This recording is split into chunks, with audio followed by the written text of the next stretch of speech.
Good day, viewers and listeners. You're welcome to the first edition of UNIBEN Podcast. I happen to be your honorable host in person of Successful Inegbedion, aka the Media Doctor.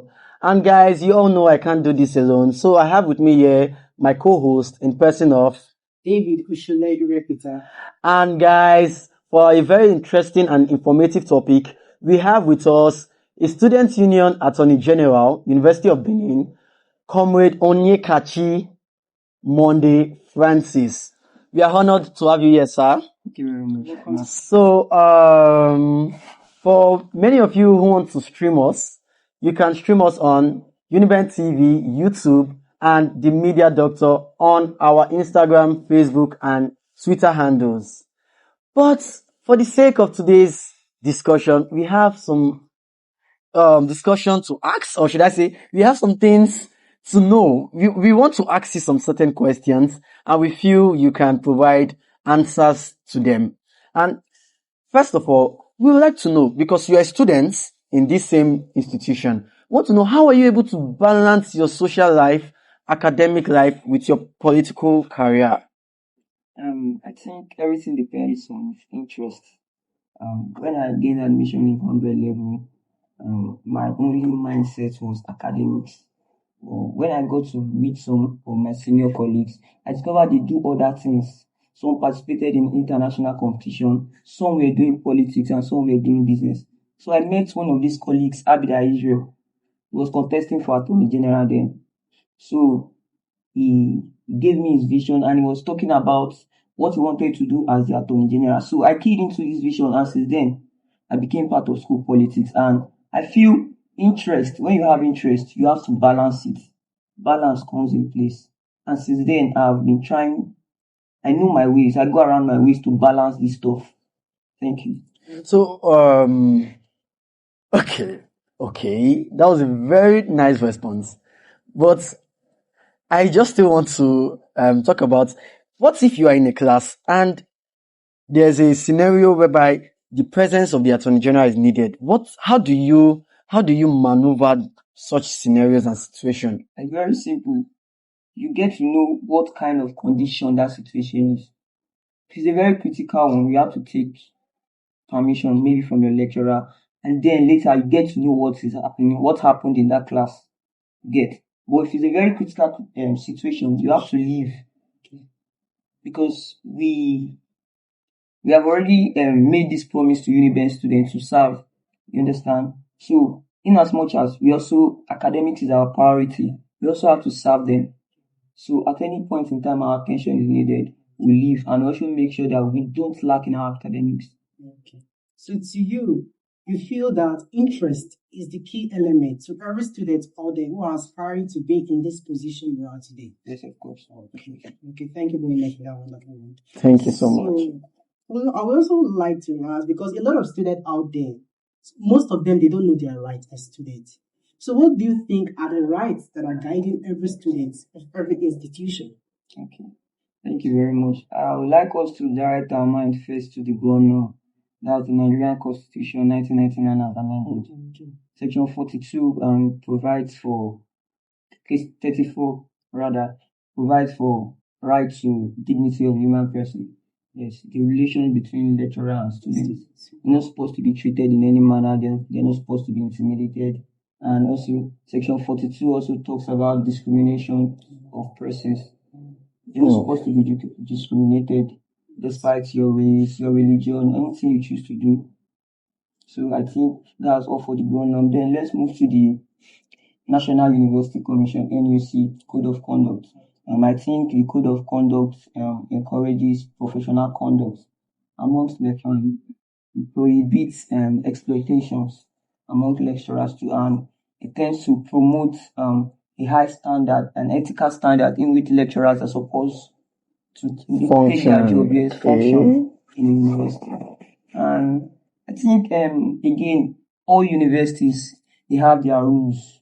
Especially University of Benin, it's outlined in their student handbook, how students and lecturers are supposed to relate concerning their academics and every other thing. So, sir, I would like to ask, do you mean there's a restriction between every informal relationship, or let me rephrase, can a student and lecturer have an informal relationship apart from the classroom relationship, which is impacting knowledge in you and you are also learning and asking questions? Can there be any form of informal relationship? I don't mean the romantic aspect now. I mean, can there be any informal relationship? Me visiting my lecturer and Of course, yes, of course. There's this thing we say mentor and mentee relationship. If you find some qualities in a person, you tend to attach yourself to that person so that you can get those qualities. And I think with time, when you relate to the person, when you meet with the person, I think some of those qualities that you're interested in the person, you get it. Right. So, in the aspect of so many students out there who are passing through when it comes to very tied to their lecturers, when it has to do with their exams, they keep writing exam. I hear they are same thing, and this problem is most time is coming from the lecturers. sure. Most times the problem is coming from the lecturer. In your own opinion, what you advise to these students who are passing through this difficult time? What do you have to say to them for them to truly know their rights? Okay, first of all, when you notice such kind of things, we are the rejuvenating executives, SCG. So we are trying to bring back what the union is supposed to be. When you see such thing, what you're supposed to do is to reach out to us. Okay. Yes, we have authorities. Yes, in fact, the VC is well behind us. We have authorities behind us. So what we do in such scenario is to report to us, and we'll take up the case from there. We'll make our own investigations, report to the appropriate persons, and I think if you're actually passing and let me say somebody is failing you, a neutral assessment will be done. Your papers, your assessment will be given to a neutral party to assess. Okay. So just to ask you one more question. I would like to know, what are the stands of the students in the management creating decisions? Do the management just wake up on a good day and just say, students, do this, do that? Is there any platform whereby the student body are being consulted before the management take legal action or make decisions that pertains to students? Yes, of course. This is what they call consultation. The management cannot just wake up one morning and just implement things without involving the SCG. We are more like a middleman between the management and the students. So you get, anytime they want to make decisions, they call us and yes, we consult, we talk, we discuss, we give them reasons why they're not supposed to do this. And if they're able to convince us and we see reasons why they are supposed to, we'll take it back to our students. The years with them, let's take for an example the last increment in hostel fee. There were deliberations. We had to invite the hostel mayors and mayoresses. And things were put forward, demands were made. And the management took it and they implemented most of the things we agreed. Okay. And I want to assure you that the VC, as person of Professor Edugo Bright Morige, as I said before, is behind us. And the last time they increased school fees, and there were slight changes in school fees. Yeah. He gave us listening ears, and in that meeting, he was giving orders to make changes that were not supposed to be there in the initial place. I think that's it. So I have a slight question. I will not actually call it a question, but I'm still bothered and I'm concerned. I remember myself and my co-host, we were talking about this prior to this podcast.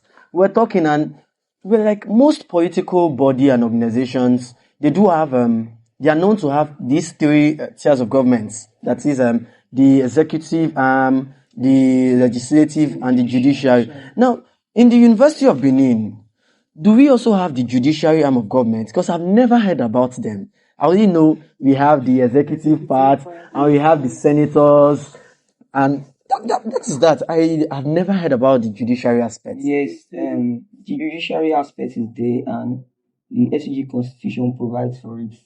why there is a delay for this session is because the Parliament has not held their first sitting for the judiciary members to be ratified. We Okay. already have them, and as soon as the first sitting takes place and they are ratified, they begin work. Okay. All right, I have another question for you. I'm sure a lot of students out there that are watching today, so many of them, they are aspiring young men, young ladies who want to be in this your position. And you are already in a position. So what is your advice to this young aspiring student out there who want to be in this your position? What's your words to them? How do you guide them? The first thing is to mark out your vision. Get a vision. Plan towards it. Get little goals, daily goals that you achieve. I said I started school politics in my 100 level.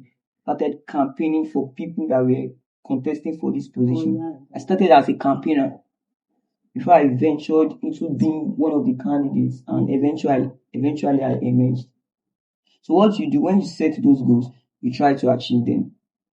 In my 200 level, I contested for the public relations officer, LOSA. Although I lost, I still had to move on. I contested for mayor of 4. I can't even and hosted. I still lost.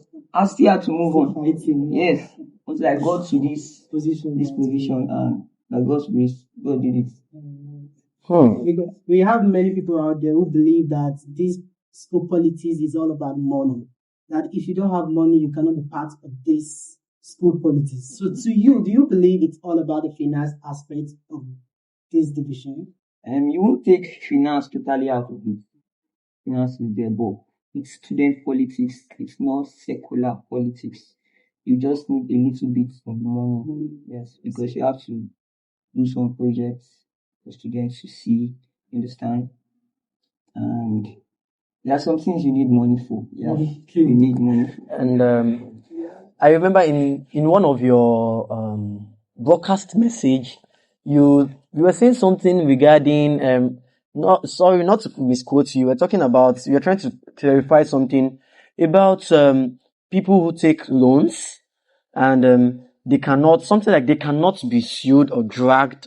I just want you to buttress, because when I heard that thing, I heard someone saying, it means say I could just open Pampe, borrow money, run, nothing go happen. So I want you to make clarifications on that stuff, because I, for one, I don't understand what the message you passed across. Was it that the constitution does not give them right to drag us if we take loans from them and we are not able to pay it? So I want you to make clarifications on that. The thing is, we're talking about loans. Yes. There are agreements that are signed. The police, most times they involve police or they involve thugs to harass people. Police does not have that power to arrest you because you got a loan. Yeah, that was what you said. They're supposed to take more like a persuasive method to approach people. Even sending message, all these loan outlets, sending messages out, defaming kind of. You can get damages from them actually, from all those. Yes, you can get damages, but the thing is, the police cannot arrest you because you got a loan or you are owing a company. So we just see that as a right of those people that came to borrow. Yes. Okay, right. Okay, thank you very much. My very good friend, a colleague, and a brother. Thank you very much, Comrade Onyekachi Monde Francis, the Attorney General of the Student Union Government. He is our representative. When we talk about the law, we should always make reference to him. He's one person that I have seen so far that is very passionate about the rights of UNIBEN students. He's passionate about justice. He's passionate about getting what you deserve. So once again, we appreciate you for honoring our invitation. Thank you very much. And okay. And to our wonderful viewers out there, we want to take this time specially to appreciate you. We thank you. We see all your efforts to be part of the stream. And now we finally come to the end of the first edition of UNIBEN Podcast. Till we see you again, we remain your favorite host. I'm David Ushinere. And I am Success Nebedion, aka the Media Doctor. Have a blessed day. Thank you very much.